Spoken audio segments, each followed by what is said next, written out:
like a pillar of cement in the ground that would be left. There's really no mud associated with any of these type of wells in the area.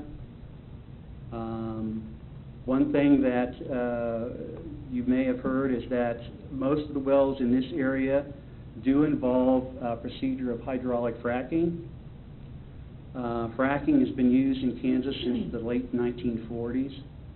It's been going on since then, and that fracking is done at the level where the oil is located, and the risk, as indicated by the petroleum engineer, to any groundwater or water source is very minimal because these wells are located far deeper than that ground source water. Fracking is designed at a safe pressure. They will only want to frack the area where they're going for. For example, if they are at 800 feet and they are there, the zone, typically the fracking is done with a range of 8 to 10 feet around that zone area. We don't believe fracking will have any negative impact on neighboring properties. In fact, there's fracking going on all around this property that we're talking of, all around the outside of the city limit of most of the existing wells, including the party who filed a protest petition. There are abandoned wells on their property. There are numerous fracking wells going on adjacent to their property. At the Planning Commission, we had several residents. We didn't ask them to come, and indicated they have had no problems whatsoever. They live next to wells. They haven't had any problems with those wells. In fact, they felt that the wells have probably increased the value of their own property. Again, we don't believe that these wells will have negative impact on the neighboring properties. Mr. Hall indicated that we will not be using city water. We won't be a drain on the city water source. If we need to, we'll drill a well or bring water in from off-site. And again, that same water is probably recycled and put back into the well and recycled over again, because what they usually bring up is a combination of water and oil that's separated, and then that water is used again in the well. We want to make sure that this CUP is not denied, is based on some abstract concern of potential problems down the road. As indicated, city staff is unaware of any problems with any of the wells in this area, any wells in the city limits.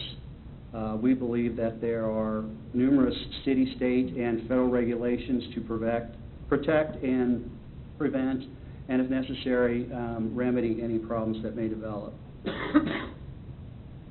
One of the issues that we're looking at is the fact that if we're not allowed to drill oil on this property, that in essence means that $9 million of property have been taken from this applicant. That's a lot of money. That money could be put to use to pay the special assessments. We disagree with the staff's analysis of the risks associated with the oil production. We do believe that oil production can coexist with residential and commercial development. As you know, there are already existing wells in the city. As in our packet, there are wells on the state capitol for Oklahoma. There are wells everywhere. We believe that these wells will be drilled on property that's properly zoned for this CUP. We've satisfied all the technical requirements for the CUP, and that we don't believe that the reasons listed by the staff, and we can go through those, including the golden rule factors, should prevent you from voting in favor of the CUP. And I will note for you that the golden rule factors that we have addressed each of the city's points that should be in your packet. For time limitations, I won't go through each and every one of those, but some of the points that Mr. Hall pointed out at the end of his presentation would be that staff recommended denial based upon potential spillage. Again, we believe that the city, state, federal regulations will prevent and deal and address with any type of environmental concerns. The unpleasant odors are really not in play here. Everything's sealed, everything's capped. We won't be using city utility water. Potential hazard of plugged wells. Again, I believe that wells can be properly plugged. They have been properly plugged throughout the city.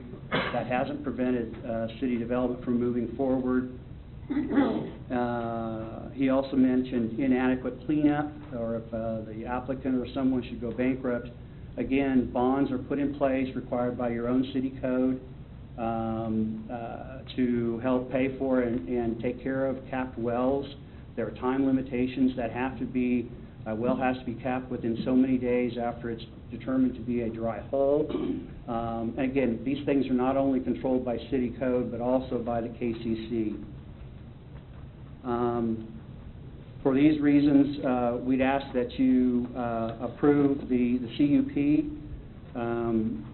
We do not believe that the remote potential adverse impacts, as indicated by staff, would come into play. We don't believe that this will have negative impact on the surrounding properties. Again, this is agricultural property. The property to the south is a waste sewer plant. The property to the east, it's full of oil wells already. And residential development is not this far north. We believe that the CUP will allow my client to pay the special assessments, and we want to avoid having $9 million of my client's property taken. And we respectfully request that you approve the CUP, and I'm happy to answer any questions. Questions for Mr. Gilchrist? I had a question about, you mentioned the capped wells and those subdivisions. Were those fracking type wells, or were those just regular? It's my understanding that in order to produce the oil in this area, that fracking is probably have to be used majority of the time because the oil is not under pressure, and to get through the shale and the sand, fracking was probably used. And what were those subdivisions again, do you remember? Madison Reserve, Prairie Crossing, Wynwood Park, Aspen Creek, Oakwood Manor, and Doublegate.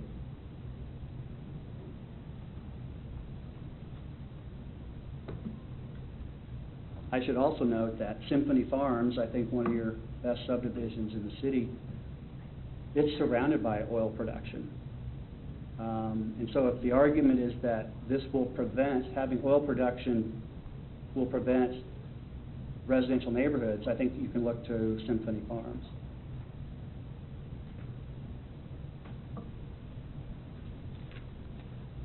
Any other questions for Mr. Gilchrist? So, Go ahead, Larry. You talked about the adjacent properties, Right. having wells on them already, but my understanding is they're not improved for residential development, right? They're just agricultural. I mean, we have improvements. I mean, you've put in, the city's put in sewer and water lines and things like that, right? The area to the east, that is in your long-range comprehensive plan for low-density residential, where there are currently numerous oil wells. And I'm sorry, I didn't understand the last part of your question. You know, what improvements have been made on the Russell property? Can you? Yes, Benefit District paid for a lift station, a very substantial lift station, just on the north end of the property, not this particular parcel, but up by 151st Street. And then there's a gravity main that feeds out the station, and then a force main that pulls it back up to, so there's a gravity main, sewer main, or force main that runs pretty much the length of the property, north-south, and then there's the lift station on the north side, north edge of the 560 acres, I believe it is. And that's all Benefit District? That's all Benefit District. There are 5 parcels that are in that Benefit District. And water and electricity, not? Water does not serve that. I think electricity is knocking at the door. Brian might be able to answer the question about the water. I'd have to do a little more. We've got water on 159. But the benefit district was established